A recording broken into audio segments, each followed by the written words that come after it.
आप जानते हैं कुरान में अल्लाह सुब्हानहू व तआला हमें जिस पहले तरीके से वर्णित करते हैं वो है अलिफ लाम मीम। ये वो किताब है जिसमें कोई संदेह नहीं, परहेजगारों के लिए मार्गदर्शन है जो अनदेखे पर विश्वास करते हैं। अल्लाह सुब्हानहू व तआला विश्वासियों को ऐसे लोगों के रूप में वर्णित करते हैं जो अनदेखे भर विश्वास करते हैं। तो तुरंत ही अल्लाह सुब्हानहू व तआला इस धारणा को खत्म कर देते हैं कि अगर आप इसे नहीं देखते तो आप इस पर विश्वास नहीं कर सकते। अल्लाह सुब्हानहू व तआला मूल रूप से हमें इंसान के रूप में बता रहे हैं कि हम अपने विश्वास में एक ऐसी जगह पर आते हैं जहां हम पहचानते हैं कि हम बस अक्षम हैं, हम अपने आसपास सब कुछ समझने में पूरी तरह अक्षम हैं। और इसलिए एक बार जब हम इस निष्कर्ष पर पहुंच जाते हैं कि अल्लाह सुब्हानहू व तआला निर्माता और वो जो सब कुछ देखता है और जिसने सब कुछ बनाया है वही है जो हमें चीज़ों की वास्तविकता के बारे में सूचित कर रहा है, तो हमें संतोष मिलता है। और ये किब्र का सार है।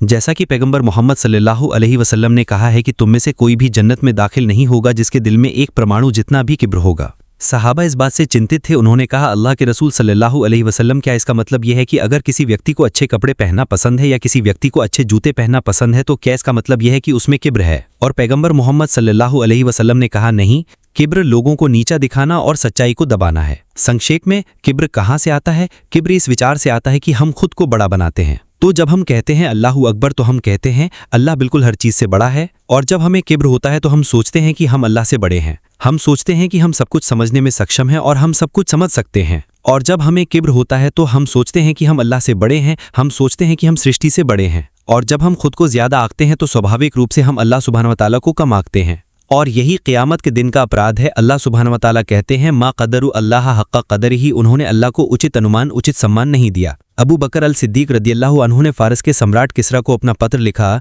उन्होंने उनसे कुछ बहुत ही दिलचस्प बात कही। उन्होंने कहा, अवैला का तेरी तबाही हो, क्या तुम खुद को अल्लाह का साझेदार बनाने की कोशिश कर रहे हो? उन्होंने कहा, तुम एक ऐसी जगह से आए जहां तुम्हारा कोई जिक्र नहीं था, तुम एक तरल बूंद से आए, अल्लाह ने तुम्हें बनाया और अल्लाह ने तुम्हें हिस्सा दिया, अल्लाह ने तुम्हारे लिए रास्ता आसान कर दिया। और इब्ने अब्बास रदियल्लाहु अन्हु ने कहा कि इसे शारीरिक और आध्यात्मिक दोनों अर्थों में समझा जा सकता है। शारीरिक रूप से उन्होंने मेहनत के जरिए इस दुनिया में तुम्हारे प्रवेश को आसान किया और आध्यात्मिक रूप से उन्होंने तुम्हें सीधे रास्ते पर मार्गदर्शन दिया जब अल्लाह तुम्हें तुम्हारी माँ के गर्भ के अंधेरे से इस धरती के अंधेरे में लाए। संक्षेप में, तुम्हारा खुद पर कोई अधिकार नहीं है, तुम खुद को क्या समझते हो? अल्लाह सुब्हानहू व तआला हमें कुरान में बताते हैं, अल्लाह सुब्हानहू व तआला कहते हैं, क़ुतिलल इंसानु मा अकफ़रहु, इंसान तबाह हो, किस चीज़ ने उसे मुंह फेरने पर मजबूर किया। मिन अय्यि शैइन खलक़हु, किस चीज़ से उसने उसे बनाया। मिन नुत्फ़तिन, एक तरल बूंद से। खलक़हु फ़क़द्दरहु, उसने उसे बनाया और उसका माप निश्चित किया। अल्लाह ने उसे तब बनाया जब उसने चाहा और अल्लाह ने फिर उसे मापा। अल्लाह ने तुम्हें बनाया, तुम्हारी रचना में तुम्हारा कोई दखल नहीं था, तुम्हें जिस तरह से बनाया गया था उसमें तुम्हारा कोई दखल नहीं था।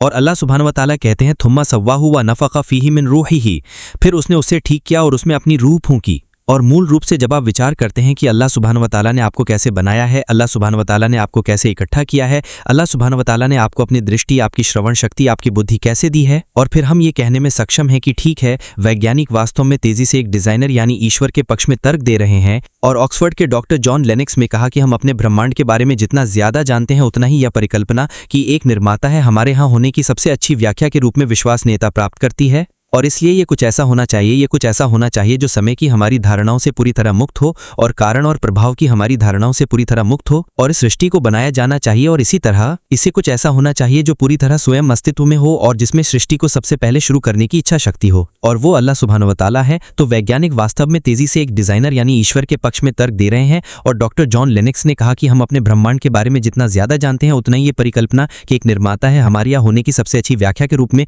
विश्वसनीयता प्राप्त करती है। और इसलिए कुछ ऐसा होना चाहिए, ये कुछ ऐसा होना चाहिए जो समय की हमारी धारणाओं से पूरी तरह मुक्त हो और कारण और प्रभाव की हमारी धारणाओं से पूरी तरह मुक्त हो और सृष्टि को बनाया जाना चाहिए। और इसी तरह इसे कुछ ऐसा होना चाहिए जो पूरी तरह स्वयं अस्तित्व में हो और जिसमें सृष्टि को सबसे पहले शुरू करने की इच्छा शक्ति हो, और वो अल्लाह सुब्हानहू व तआला है।